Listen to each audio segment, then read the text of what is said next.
lindol ang sanhi, ito ang nakakagulat na nangyari sa Nepal. Akala ng marami, isang lindol ang nag-trigger sa napakalaking flash flood sa Nepal. Pero may mas nakakagulat na paliwanag. Noong Agosto 26, biglang rumagasa ang napakalaking baha sa Rasuwa, malapit sa hangganan ng Nepal at Tibet. Maraming tao ang nahuli sa biglaang pag-agos ng tubig, putik at debris. Ayon sa mga unang pagsusuri, nagsimula ang chain reaction sa mataas na bahagi ng Himalayas. Isang malaking bahagi ng glacier ang bumagsak mula sa tinatayang 5,200 metro na taas. Habang bumabagsak ito, isinama nito ang napakaraming bato, lupa at iba pang debris. Pagdating sa lambak, tumama ang avalanche sa ilog at pansamantalang hinarangan ang daluyan ng tubig. Para itong natural dam, habang naiipon ang tubig sa likod ng bara, tumataas ang pressure. At nang tuluyang bumigay ang blockage, biglang kumawala ang napakalaking dami ng tubig, kasama ang putik, bato, yelo at iba pang debris. Rumaragasang pababa ang flood surge patungo sa mga komunidad sa Nepal. At hindi ito ordinaryong tubig.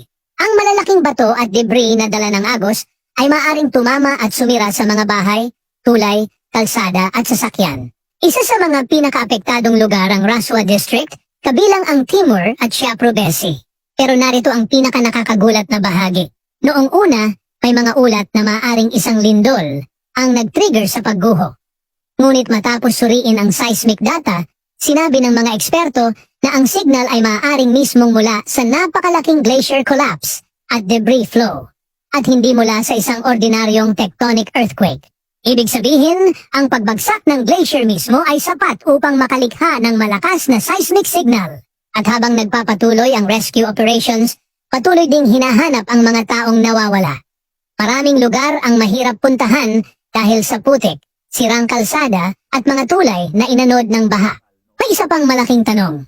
Climate change ba ang dahilan? Hindi pa masasabi ng mga siyentipiko na climate change mismo ang direktang nagdulot ng pagbagsak ng glacier. Pero mabilis na umiinit ang Himalayas at maraming glacier ang patuloy na nagbabago at nawawalan ng yelo. Kaya pinag-aaralan kung nakaapekto ito sa stability ng glacier at bundok. Ang nangyari sa Nepal ay isang mahalagang paalala.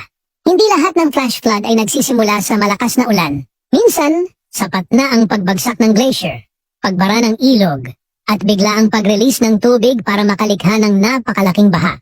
At ang pinaka-nakakatakot, maaaring mangyari ang chain reaction na ito sa loob lamang ng ilang minuto. Kaya napakahalaga ng early warning systems, glacier monitoring at mabilis na evacuation. Sa ngayon, patuloy ang investigasyon upang malaman ang eksaktong sequence ng pangyayari.